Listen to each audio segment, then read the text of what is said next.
लक्ष्मी नारायण का चित्र बहुत क्लियर है।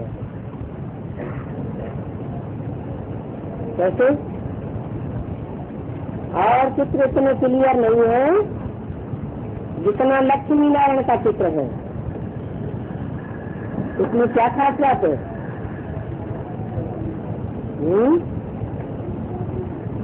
इसमें स्पष्ट रचयिता और रचना की पहचान है। लक्ष्मी नारायण के चित्र में कौन है रचयिता?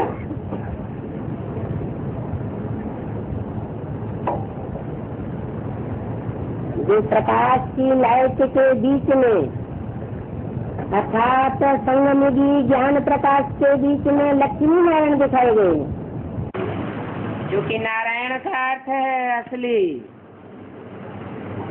नार माना जल, ज्ञान जल, उसे ज्ञान जल कहो, ज्ञान प्रकाश कहो। बात एक ही है। उस ज्ञान प्रकाश की दुनिया के बीच में रहने वाले लक्ष्मी नारायण एड़ी से चोटी तक ज्ञान के रंग में रंगे हुए हैं। वो है रचयिता नई दुनिया की, और उनके नीचे दिखाई गई है उनकी रचना।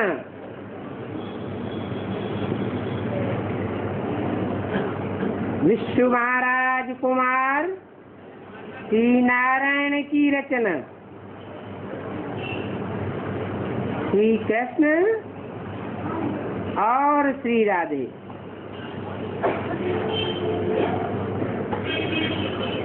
स्पष्ट दिखाया गया है।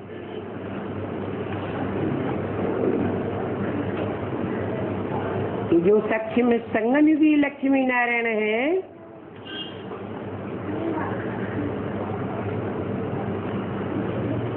वो अपना वाइब्रेशन खुद बनाते हैं।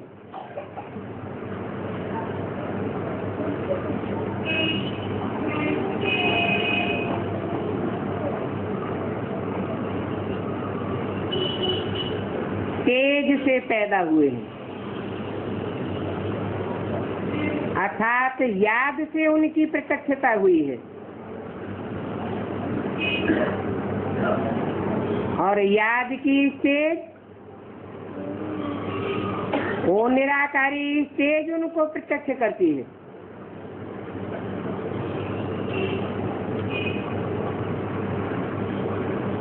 निराकारी स्टेज में होते हुए भी साकार शरीर से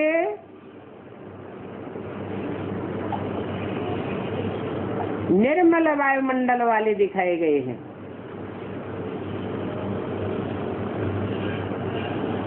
देह का भान का जैसे नाम निशान नहीं।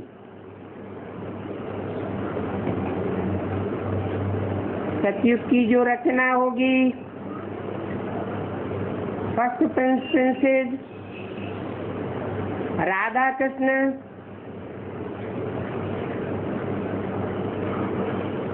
वो फर्स्ट क्लास रचना है।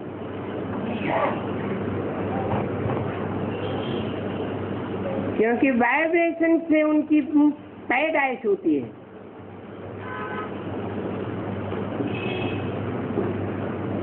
ऐसा वाइब्रेशन बनता है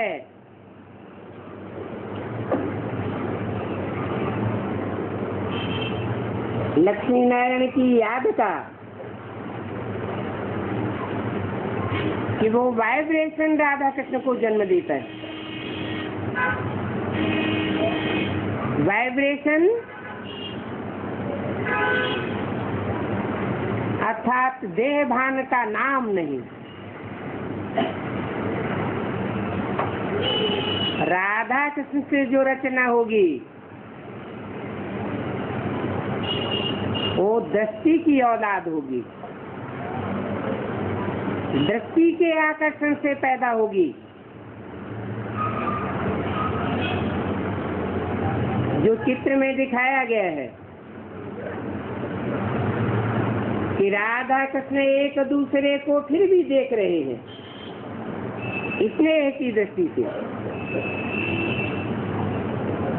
और लक्ष्मी नारायण एक दूसरे को दृष्टि मात्र से भी नहीं देख रहे, सिर्फ वाइब्रेशन मात्र एक दूसरे का एक दूसरे में स्नेह युक्त होता है। इसलिए बोला कि लक्ष्मी नारायण का चित्र बहुत क्लियर है। वो चित्र है चरित्र को दिखाने वाला।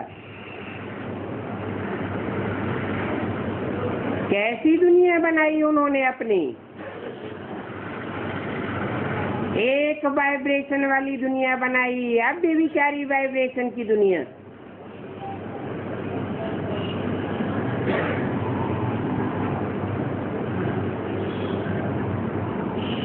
उसमें भी लक्ष्मी नारायण के चित्र में भी शिव बाबा ऊपर है, लक्ष्मी नारायण नीचे है। क्यों? लक्ष्मी नारायण प्रवृत्ति मार्ग के हैं, स्त्री पुरुष का संयोग दिखाया गया है वाइब्रेशन का, तो प्रवृत्ति मार्ग नीचा होना चाहिए क्या?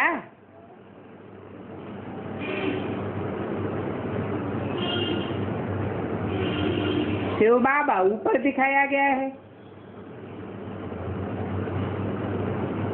शिव बाबा एक है या प्रवृत्ति में है? गॉड इज वन कहा जाता है। हिंदी में कहते हैं भगवान। भगवान एक होता है तो उसे भगवान भगवती कहना चाहिए या सिर्फ भगवान कहना चाहिए?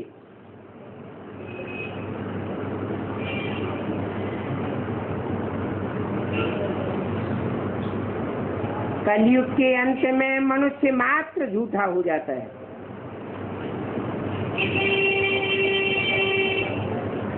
एक बाप आता है, वो गॉड इज ट्रुथ कहा जाता है। एक सद्गुरु निराकार। सद्गुरु का मतलब ही है एक सच्चा गुरु, बाकी सब झूठा रास्ता बताने वाले। तो गॉड फादर ऊपर में बैठा हुआ है, उसमें भी दिखाते हैं त्रिमूर्ति, ब्रह्मा की मूर्ति, विष्णु की मूर्ति और शंकर की मूर्ति। परंतु तीनों मूर्तियों में भी टाइटल दिया जाता है देव देव महादेव। गॉड इज वन, तो गॉड का बच्चा भी वन कहा जाता है। वो दो में प्रत्यक्ष नहीं होता। वो निराकार शिव ज्योति बिंदु मनुष्य जाति की ऊंचे से ऊंचे एक मनुष्य में प्रवेश होता है। उसका नाम शास्त्र में रखा गया है प्रजापति। ये अंत का नाम है। बाबा ने आदि का नाम दिया प्रजापिता। पिता से ही सृष्टि की उत्पत्ति होती है। तो शिव बाबा ऊपर में है और भगवान भगवती का टाइटल लेने वाले प्रवृत्ति मार्ग के लक्ष्मी नारायण फिर भी नीचे। इसलिए सन्यासियों ने जो अपन को शिवो हम का टाइटल देते हैं, वो गृहस्थियों को गिरिहस्थी मानते हैं और अपन को श्री श्री 108 जगत गुरु का टाइटल देते हैं। क्यों? लक्ष्मी नारायण नीचे क्यों और शिव बाबा गॉड फादर ऊपर क्यों?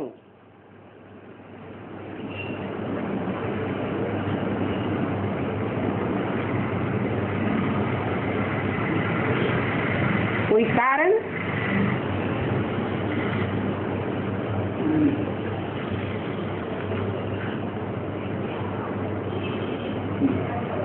लक्ष्मी नारायण जो है, उन्होंने पढ़ाई पढ़ी या नहीं पढ़ी? पढ़ी। किससे पढ़ाई पढ़ी? शिव बाबा से पढ़ाई पढ़ी। दो से पढ़ाई पढ़ी या एक से पढ़ाई पढ़ी? एक से पढ़ाई पढ़ी। और जिस एक से पढ़ाई पढ़ी वो एक ही सच्चा। इसलिए सत्यनारायण की कथा गाई हुई है। सत्य लक्ष्मी की भी कथा नहीं गाई हुई है।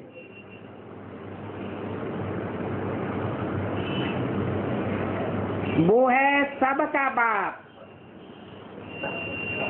लक्ष्मी का भी बाप और नारायण का भी बाप, उनकी सारी प्रजा का बाप।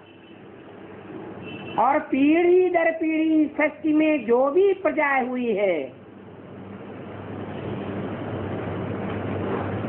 सबका बाप है। बाप से वर्षा मिलता है, बाप ही स्वर्ग की स्थापना करते हैं। तो शिव बाबा बेहद का बाप है।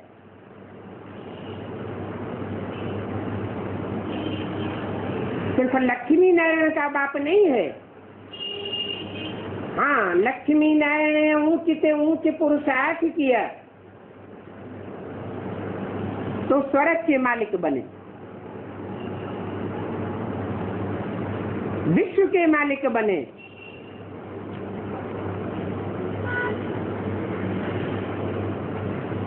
बाप ने उनके लिए स्वर्ग की राजधानी स्थापना की,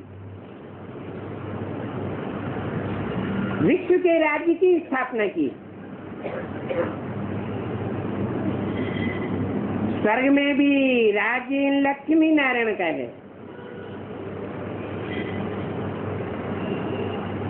क्योंकि लक्ष्मी नारायण ही स्वस्थिति में पहले स्थित होते हैं। क्या शिव बाप से भी पहले स्थित होते हैं? शिव बाप शरीर में आता है, उसको पुरुषार्थ नहीं करना पड़ता। और लक्ष्मी नारायण को तो बल शिव बाप प्रवेश करते हैं तो भी पुरुषार्थ करना पड़ता है, उल्टी सीढ़ी चढ़नी पड़ती है।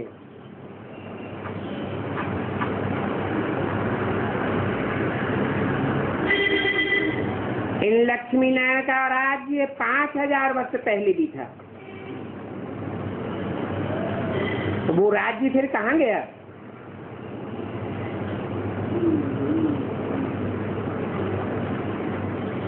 बाप समझाते हैं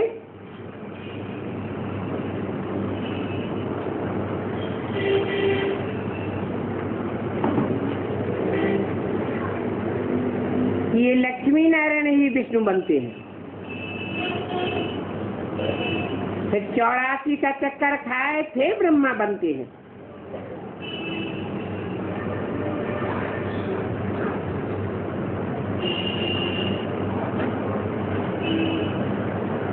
जो विष्णु महाराजन लक्ष्मी नारायण हैं,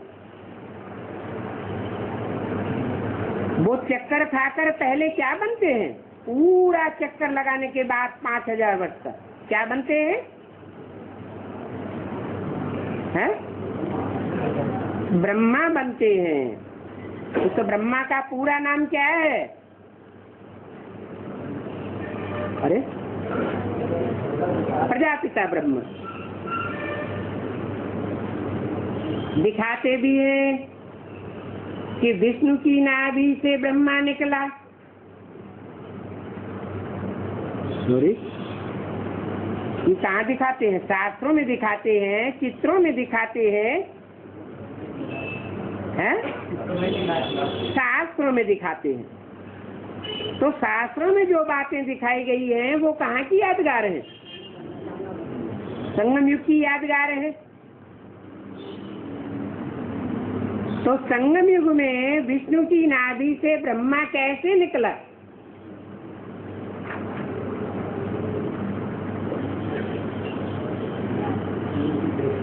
है? हाँ हाँ, वो विष्णु कौन? विष्णु को एक को तो नहीं कहा जाता। विष्णु तो कहा जाता है दो के संस्कारों के मेल को। उनके संस्कारों का मेल जितना होता है कलयुग के अंत में भी, अंतिम जन्म में भी, उतना और कोई जोड़े का संस्कार का मेल नहीं होता। तो कौन सा जोड़ा है?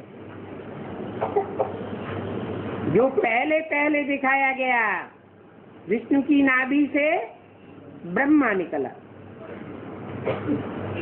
यज्ञ के आदि में कहें तो कौन है? हाँ, यज्ञ के आदि में जरूर कहेंगे कि जो थे विष्णु रूप में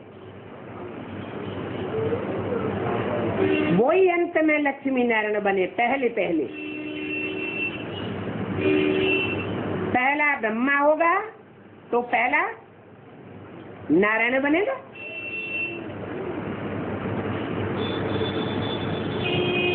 तो दिखाते हैं कि विष्णु की नाभि से ब्रह्मा निकला। जिनके लिए मुरली में आया हुआ है, ऐसे ऐसे बच्चे थे जो मम्मा बाबा को भी डायरेक्शन देते थे, ड्रिल कराते थे।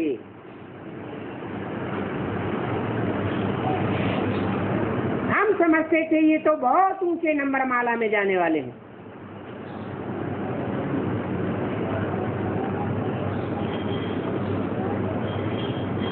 पढ़ाने वाले तो थे। उस पीरियड में भी उन्होंने ऊंची स्टेज की शूटिंग तो की।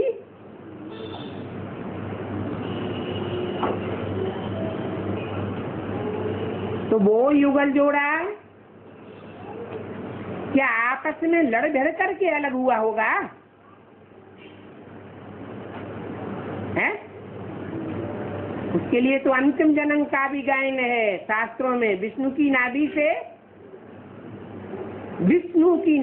से ब्रह्मा निकला। तो अंतिम जन्म का भी गायन है। तो जो आदि में तो अंत में होता है। फिर ब्रह्मा कौन सा निकला? विष्णु की नाभि से ब्रह्मा निकलने में 1 सेकंड का टाइम बताया या लंबा टाइम बताया? लंबा टाइम बताया। तो ब्रह्मा कब प्रत्यक्ष हुआ? यज्ञ के आदि में तो प्रत्यक्ष नहीं हुआ। कब हुआ?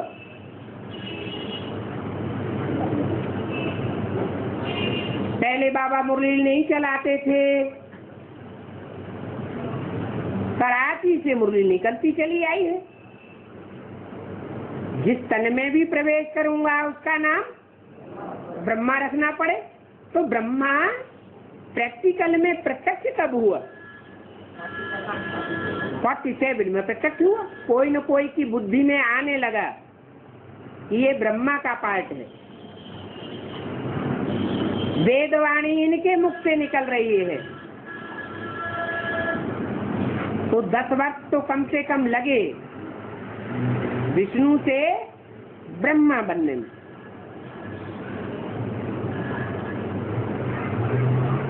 फिर कहेंगे ब्रह्मा की नाभि से विष्णु निकला। 47 में ब्रह्मा निकला। फिर उसकी नाभि से विष्णु कब निकला? शूटिंग पीरियड में। कब कहेंगे? अरे मुरली में तो घोषणा की गई है, 76 की घोषणा की गई है। 10 वर्ष में इन लक्ष्मी नारायण का राज्य स्थापन होगा। और उसके बाद सारी दुनिया में विनाश ज्वाला फैल जाएगी। जो गायन है रुद्र ज्ञान यज्ञ कुंड से विनाश ज्वाला प्रज्वलित हुई तो सारी दुनिया को चपेट में ले बैठी।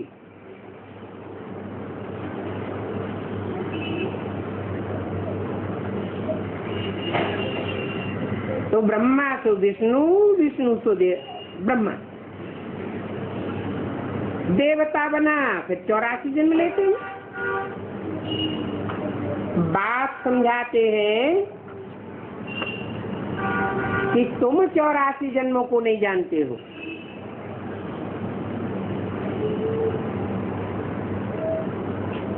मैं ही आकर के बताता हूँ। तुम माना कौन है? जो भी बाप से सन्मुख बैठकर पढ़ने वाले बच्चे हैं, उनके लिए बोला। अच्छा, बाप कहते हैं मैं जिस तन में प्रवेश करता हूँ उसमें इमर्ज करके बोलता हूँ। तो जब इमर्ज करके बोलता हूँ तो जिसको इमर्ज किया होगा सुनाने के लिए, समझाने के लिए, उसको तुम कहेगा या नहीं कहेगा? कहेगा। तो जिसको इमर्ज किया जरूर उसकी बुद्धि में ये बात बैठनी चाहिए पहले पहले।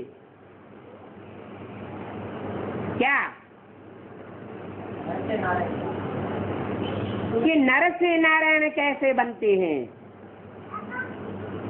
और कौन बनते हैं, पहले पहले उसकी बुद्धि में बैठना चाहिए।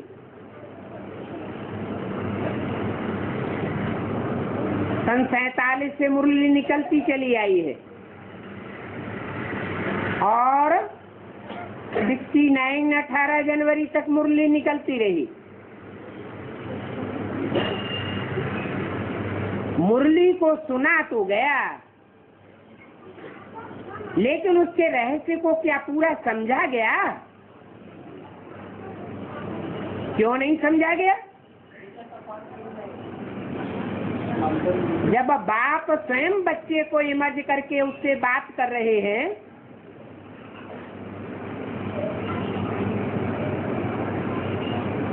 तो बाप भी समझाने वाला है और बच्चा भी समझने वाला है। तो वो वाइब्रेशन उस बच्चे तक नहीं पहुंचेगा क्या? पहले पहले नहीं पहुंचेगा है? पहले पहले उस बच्चे तक वो वाइब्रेशन पहुंचता है। मुरली के एक एक वाक्य का, एक एक अल्फाज का रहस्य उस बच्चे की बुद्धि में बैठता है।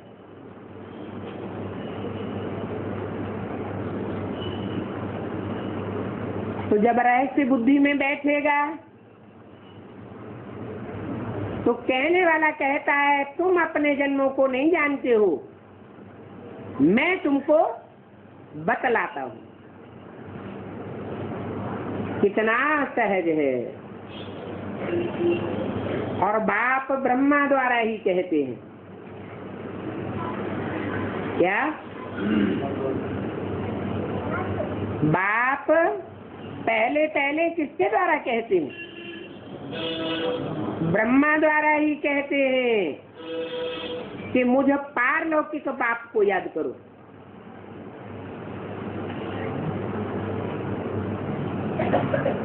न लौकिक को याद करो और न अलौकिक को याद करो। मैं ही पतित पावन हूँ। कहने वाली दो आत्माएं हैं या एक आत्मा है? दो आत्माएं कहने वाली है। मैं ही पतित पावन हूँ।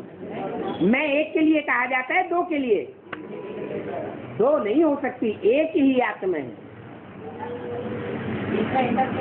आत्मा भी एक है और दो आत्माएं होते हुए भी पर्सनालिटी एक है। मैं ही पतित पावन हूँ। जो पतित पावन कहता है कि मैं तुम्हारी आत्मा रूपी बिठैया को और शरीर रूपी नवैया को दोनों का खिवैया एक हूँ। तो पर्सनालिटी के रूप में खिवैया है या सिर्फ आत्मा के रूप में खिवैया है? नवैया को खोया जाता है और नवैया में बैठने वाली आत्मा, उसको पार लगाया जाता है। कहे के पार जाना है, ये विषय सागर के पार जाना है, क्षीर सागर में जाना है।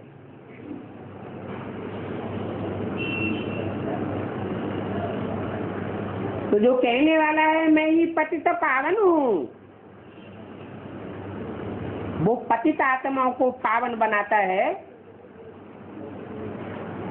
या शरीर को पतित से पावन बनाता है?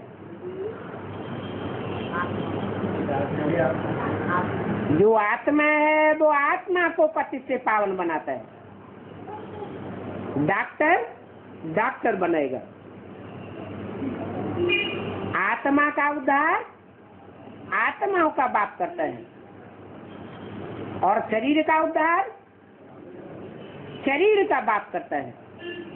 उसके ऊपर जिम्मेवारी आती है क्योंकि वो मनुष्य शरीर का बाप है, मनुष्यों का पिता है।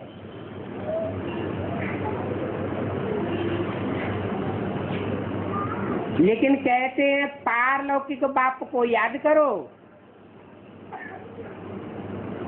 ये जो मनुष्य शक्ति का बाप है, ये पारलौकिक बाप कहा जाएगा या लौकिक बाप कहा जाएगा?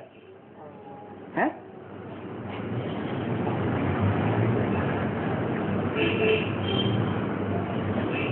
वो पारलौकिक बाप है या लौकिक बाप है? अभी क्या है? लौकिक माने इस लोक का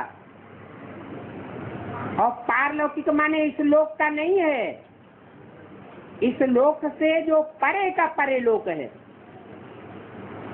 जहाँ और किसी की पहुंच नहीं हो सकती, ऐसी परे की स्टेज में रहने वाला है। तो बेहद के दो बाप, एक आत्माओं का बाप और दूसरा मनुष्य शक्ति का बाप। मनुष्य शक्ति का बाप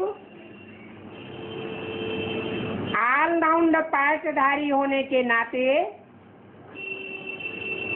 जास्ती से जास्ती टाइम इस लोक में रहता है या पारलोक में रहता है? इस लोक में रहता है। भले बेहद का बाप है तो भी लौकिक है या पारलौकिक है? लौकिक है। और बिंदु बिंदु आत्माओं का बाप पारलौकिक है। लेकिन याद किसको करना है? पारलौकिक बाप को याद करो तो तुम्हारी कट योग बल से भस्म हो जाएगी। क्या ये जो तुम योग लगाओगे स्वयं को आत्मा समझ करके, बिंदु समझ करके, सुप्रीम सोल बाप के साथ अपने को अटैच करोगे तो उस योग बल से तुम्हारी कट उतर जाएगी। कट आत्मा की याद की है या देह की याद की है?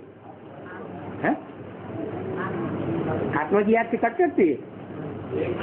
देह की याद की कट है। वो चाहे प्रजापिता की देह हो, चाहे कोई ब्रह्मा की देह हो, चाहे कोई ब्रह्मा कुमार कुमारी की देह हो, अगर सिर्फ देह याद की और उसमें ज्योति बिंदु शिव को ही नहीं याद किया तो कट चढ़ेगी या उतरेगी? चढ़ेगी। इसलिए बोला साकार में निराकार को याद करो। याद भी तुम्हारी प्रवृत्ति मार्ग की है। क्या जो याद है वो भी उत्तरवर्ती मार्ग की याद है। ये याद की यात्रा है। अपन को आत्मा समझो और माम एकम याद करो।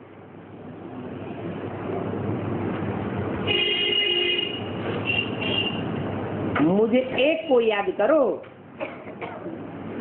कोई और दूसरे को याद न करो। है? अगर बिंदु की ही बात होती माम एकम,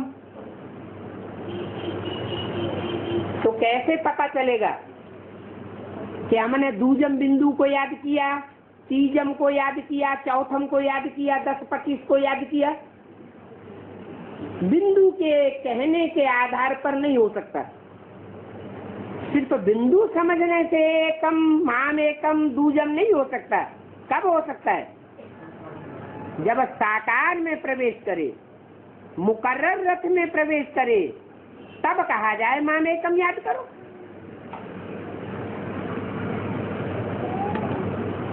ऐसा करेंगे तो तुम्हारे विकर्म विनाश हो जाएंगे। कौन से कर्म? वि माने विपरीत कर्म। ऐसे कर्म जो तुमने आत्मिक स्थिति में रहकर नहीं किए हैं, स्व स्थिति में रहकर नहीं किए हैं। कौन सी युग में नहीं किए? द्वापर से लेकर कलयुग तक और संगम युग में भी ढेर सारे कर्म होते रहते हैं जो कैसे नहीं किए हैं? स्व स्थिति में स्थित होकर नहीं किए हैं, इसलिए वो विकर्म बन गए हैं, विपरीत कर्म बन गए हैं। और कौन से युग में स्व स्थिति में रहकर कर्म करते हैं? सतयुग त्रेता में स्व स्थिति में रहकर कर्म करते हैं, इसलिए वहां कोई भी कर्म नहीं बनता। और इसके अलावा और कौन सा युग है जिसमें स्व स्थिति में रहकर भी कर्म कर सकते हैं? पुरुषोत्तम संगम युग है। यहाँ विकर्म भी होते हैं और यहाँ अकर्म भी कर सकते हैं, सुकर्म भी कर सकते हैं। तो बोला तुम्हारे विकर्म विनाश हो जाएंगे, फिर तुम ही यह बन जाएंगे। क्या बन जाएंगे? ये लक्ष्मी नारायण बन जाएंगे। अभी तुम ब्राह्मण हो, माने क्या नहीं हो? देवता नहीं हो। देवता माना संपूर्ण, और ब्राह्मण माना संपूर्ण। ब्राह्मण माना देवता, और सिर्फ ब्राह्मण कहा जाए तो अपूर्ण है। अभी अभी ऊंची स्टेज और अभी अभी नीची स्टेज।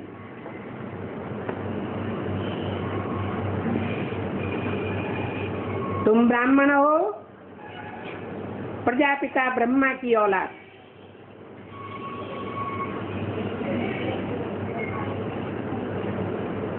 सिर्फ ब्रह्मा की औलाद नहीं हो, किसकी औलाद हो? प्रजापिता ब्रह्मा की औलाद। जैसे कहते हैं हम अम्मा बाप की औलाद हैं, माँ बाप की औलाद हैं। ऐसे कहना अच्छा नहीं माना जाता कि माँ की औलाद है हम सिर्फ। नहीं, माँ बाप दोनों की औलाद है। बाप ने समझाया है कि बाप ही आकर आत्माओं को ज्ञान देते। ज्ञान कब मिलता है? अम्मा के रूप में आते हैं तो ज्ञान नहीं देते हैं। किसी को ज्ञान मिला है? अरे कोई ब्रह्मा कुमार कुमारी ये कहेगा कि हमको ज्ञान मिल गया। मैं आत्मा कौन? अथवा इस सृष्टि रूपी रंगमंच पर मुझे आत्मा का कौन सा विशेष पार्ट है? आत्मा में अलग अलग संस्कार होते हैं ना, तो एक का पार्ट न मिले दूसरे से, तो कोई कह सकता है कि मैं आत्मा कौन सा विशेष पार्टधारी हूं?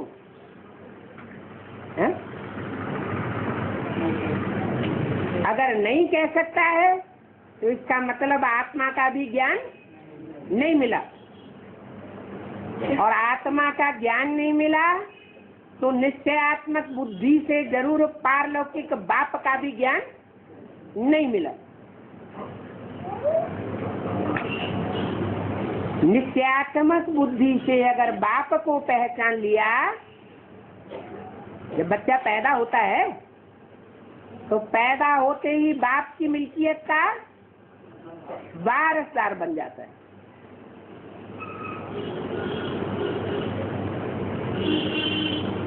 आत्मा प्रकृति के बीच में रहती है।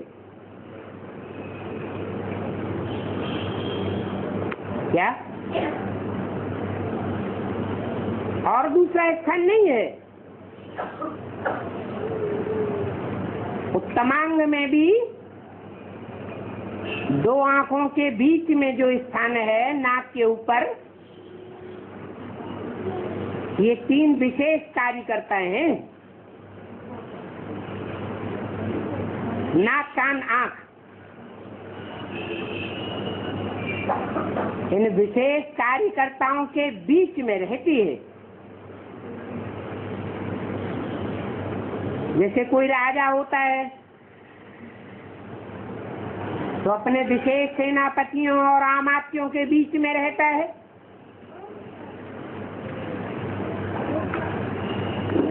आत्मा ही अविनाशी है, और ये नाक, आंख, कान सब है, सब विनाशी है। आत्मा अविनाशी है, परंतु अभी तो वापस जाना है।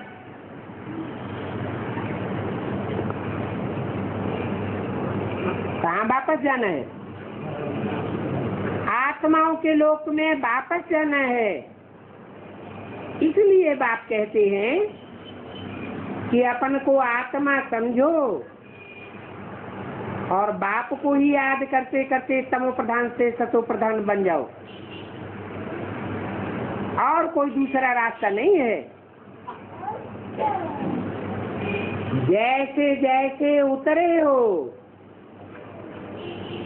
वैसे ही चढ़ते भी हो। कैसे उतरे हो? है? ऊपर से जब नीचे उतरे तो ढेर की ढेर आत्माओं के संग के रंग में आते गए, देहधारियों के संग के रंग में आते गए, नीचे उतरते गए, देह की कट चढ़ती गई,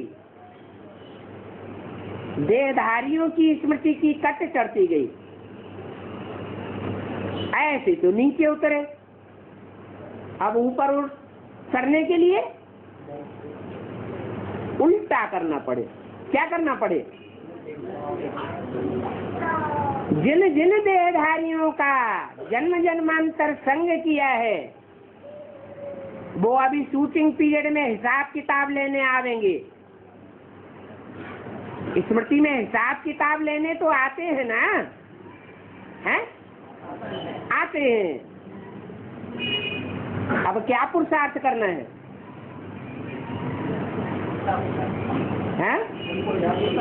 उन देहधारियों को देखते हुए नहीं देखना, उनकी बातों को सुनते हुए नहीं सुनना। इसलिए मुरली में बोला, लौकिक संबंधियों से न कुछ पूछना है और न उनकी मत पर चलना है। अगर उनकी मत पर चल पड़ेंगे तो क्या होगा? है? फिर नीचे गिरना शुरू हो जाएगा।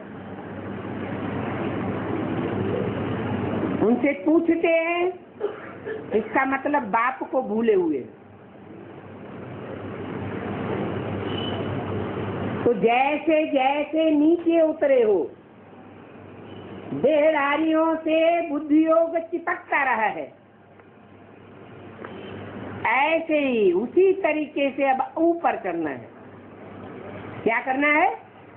देहधारियों से बुद्धि योग तोड़ना है और एक बाप से जोड़ना है। माना सतयुग आदि से ही ये जोड़ तोड़ शुरू हो जाती है।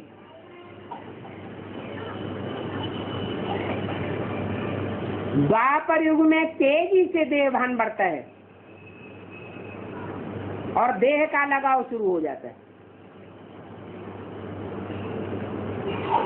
एक बाप से टूटता जाता संबंध और अनेकों से संबंध जुड़ता जाता है।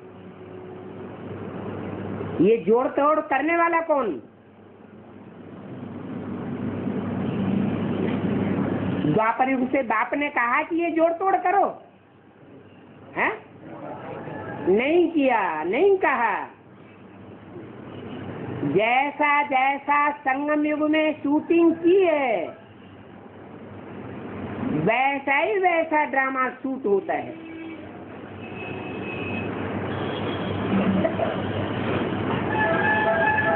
न पारलौकिक बाप ने कराया न किया, न लौकिक बेहद के बाप ने कराया न किया।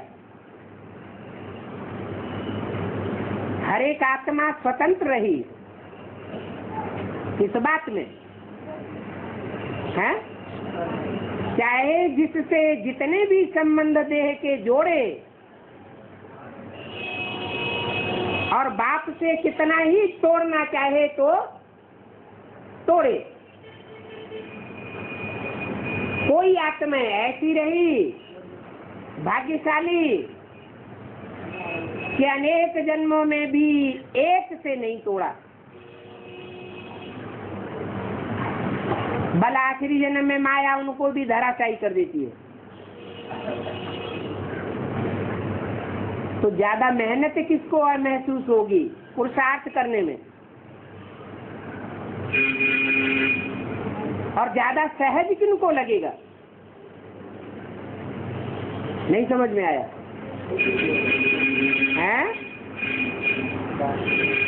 अरे कुछ आत्माएं ऐसी हैं द्वापर युग से तेजी से उतरती तो हैं, तभी उतरती है, लेकिन उन्होंने बाप को नहीं छोड़ा।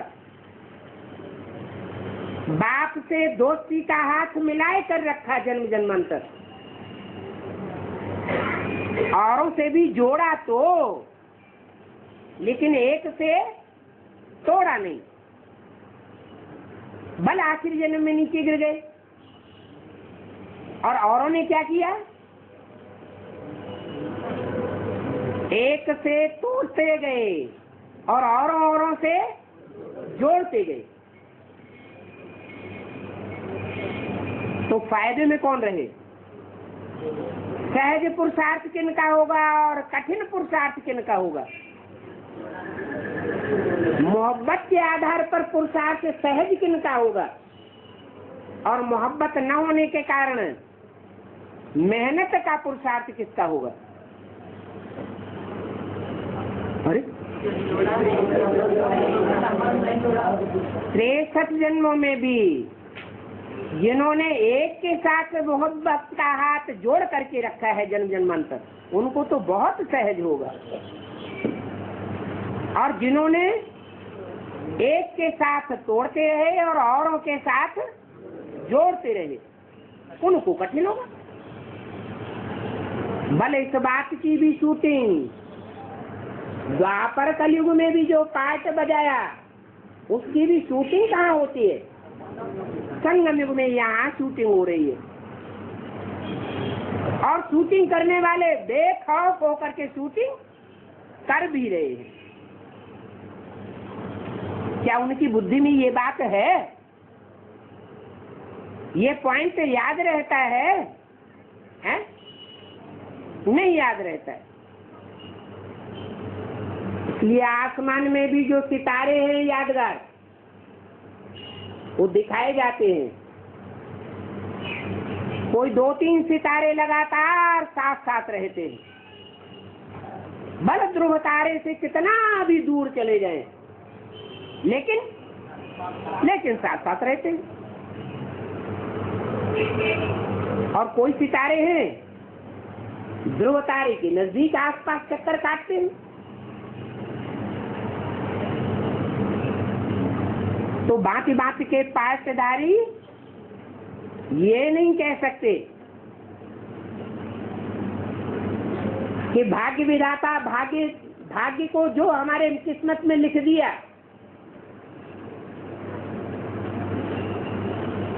उसके जिम्मेवार हम नहीं हैं, भाग्य विधाता जिम्मेवार है। कौन जिम्मेवार हुआ है? ऊंचा भाग्य बनाने, सुख का भाग्य बनाने और दुख का भाग्य बनाने का जिम्मेवार कौन हुआ है? हर आत्मा, जैसे गीता में लिखा हुआ, आत्मा अपना शत्रु और आत्मा अपना मित्र स्वयं ही है। कोई दूसरा मित्र और शत्रु नहीं हो सकता। गॉड फादर, ऊंच से ऊंच परम पिता परमात्मा शिव भी न किसी का मित्र है न किसी का शत्रु है।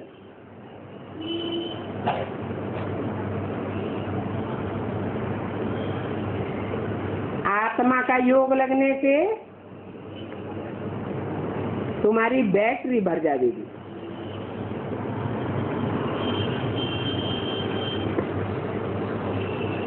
अभी तुम्हारा दीवा बुझ गया है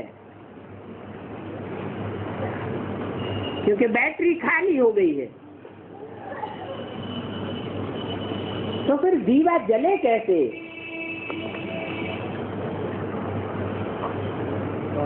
जैसे बैटरी खाली हो जाती है या खाली होने वाली होती है तो बल्ब कभी जलता है कभी नहीं जलता है। तो ज्योति उजियानी हो गई है, फिर ये दीवा जले कैसे?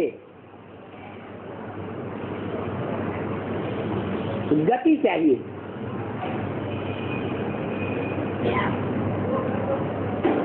क्या? जैसे करंट है ना, वायर में पास होता है, तो करंट गतिवान होगा तभी तो पास होगा। करंट में गतिशीलता नहीं होगी तो कैसे पास होगा? तो यहाँ भी क्या चाहिए? आत्मा की गति चाहिए। गति ऊंची स्टेज या सदगति ऊंची स्टेज है? अरे गति ही नहीं है तो सदगति कैसे होगी? पहले तो परम धाम वापस जाना पड़े, बाद में सदगति हो या न हो या नंबरवार हो, तो आत्मा गतिशील होनी चाहिए। माना पत्थर बुद्धि न बनी रहे, भैंस बुद्धि न बनी रहे। आत्मा में मनन चिंतन मंथन चलना चाहिए, गति चाहिए।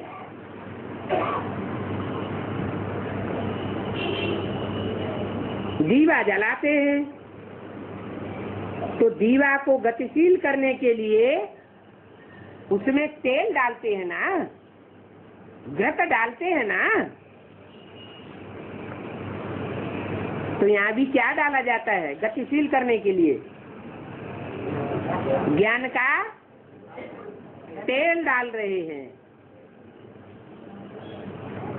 तो ये भी आत्मा पतित बनने से ठंडी हो गई है।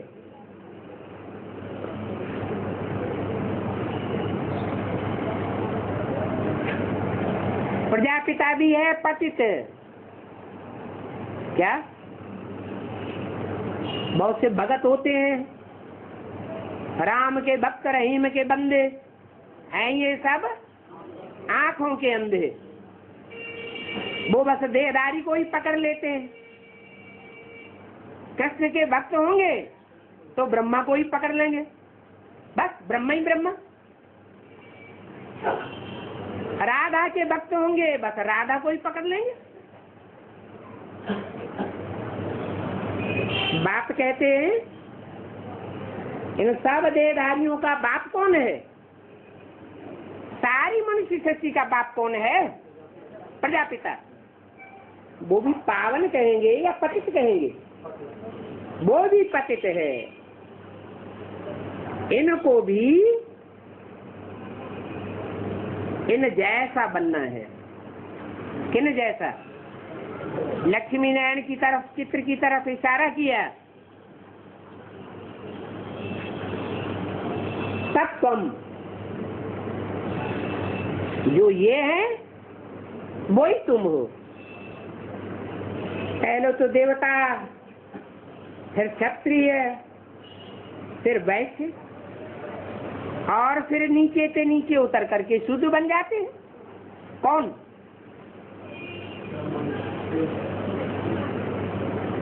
ये लक्ष्मी नारायण की बात हो रही है ना। ये पहले ब्राह्मण, फिर ब्राह्मण तो देवता, फिर क्षत्रिय, फिर वैश्य, फिर शूद्र। तुम जब देवता बनते हो तो पूज्य भी हो। क्या? द्वापर कलयुग में ही पूज्य होंगे। यहाँ पूज्य पने के संस्कार यहाँ भी आ जाएंगे, हैं? अभी अभी जितने पवित्र देवता बनते जाएंगे, जितना जितना संपूर्ण ब्राह्मण बनते जाएंगे, अभी भी उनकी पूजा होती जाएगी। पतित आकर उन पावन को माथा टेकेंगे। माथा टेकने का मतलब बुद्धि झुकावेंगे, उनको ऊंच समझेंगे और अपन को नीच समझेंगे। सतयुग त्रेता में पूज्य, फिर द्वापर कलयुग में पुजारी बनते हो। बाप कहते हैं मैं तो एवं पूज्य ही हूँ।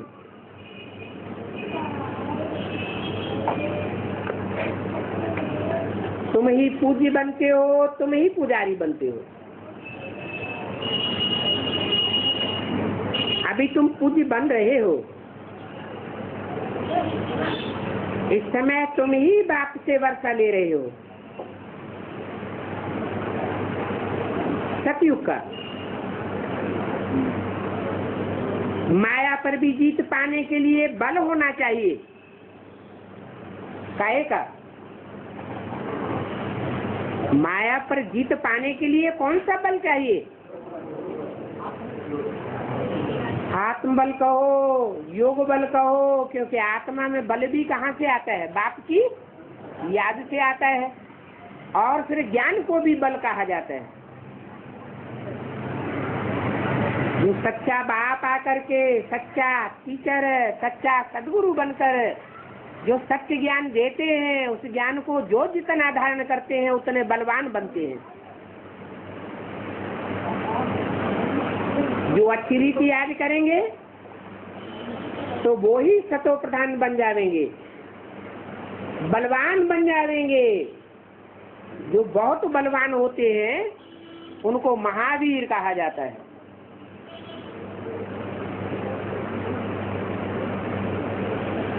कौन से धर्म में महावीर की मान्यता है? जैन धर्म में महावीर की मान्यता है। अगर थोड़ा योग होगा तो अंत में प्रजापद पावेंगे, क्योंकि प्रजा अंत में निकलेगी। अपने पद को अंत में पहचानेगी या अभी पहचानेगी? अंत में प्रजा निकलेगी, अपने पद को पहचानेगी।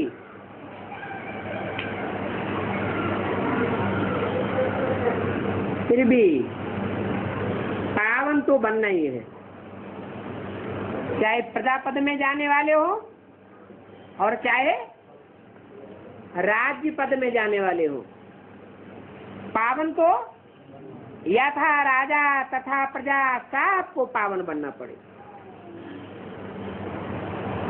और दैवी गुण भी धारण करने हैं।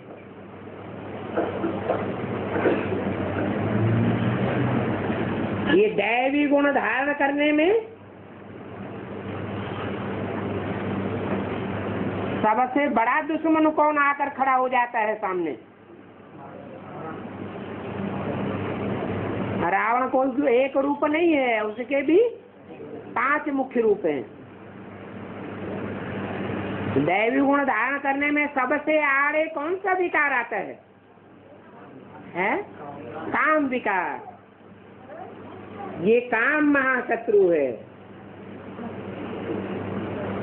कहते भी है ना कि पतितों को आकर पावन बनाओ।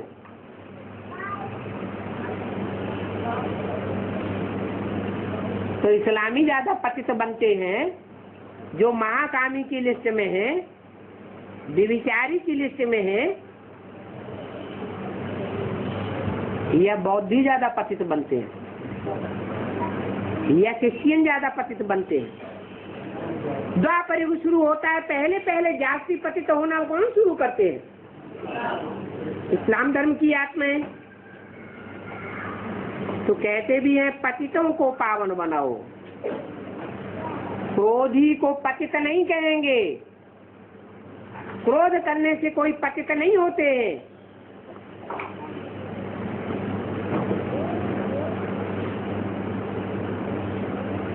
कामी ही पतित बनते हैं। ये बात है कि काम की आस पूरी नहीं होती है तो क्रोध में आ जाते हैं, वो बात अलग। लेकिन क्रोधी को पतित नहीं कहा जाता। इसलिए नई दुनिया बनेगी तो विधर्मियों के बीच सबसे पहले जीते जी कौन मरेंगे? जीते जी पहले वही मरेंगे जिन्होंने अपनी आत्मा को पावन बनाया होगा। अपनी आत्मा को पावन पहले वही बनावेंगे जो बाप के प्रति पहले पहले समर्पण बुद्धि हुए होंगे। तन भी तेरा, ये मन भी तेरा, और जो भी धन है वो सब तेरा, मेरा कुछ नहीं। तो समर्पण होने में सबसे आगे कौन जाता है? माया समर्पण होने में सबसे आगे जाती है।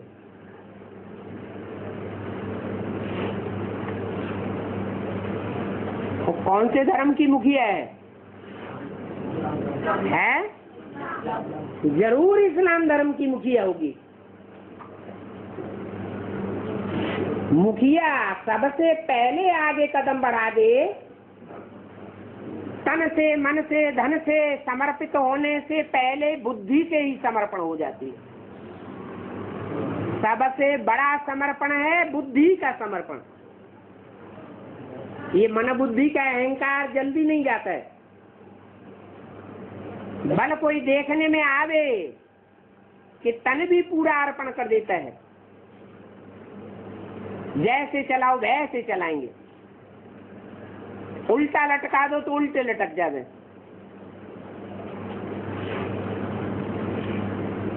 मारपीट कर दो तो भी परवाह नहीं।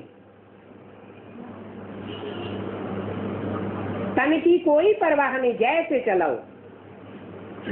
धन भी पूरा अर्पण कर देते हैं, लेकिन मन बुद्धि को अर्पण नहीं करते।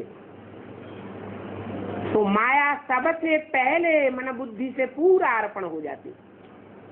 जब मुखिया अर्पण हो जाता तो उसकी सारी प्रजा, उसमें भी एक गुण आ जाता है कि वो पहले अर्पण होते।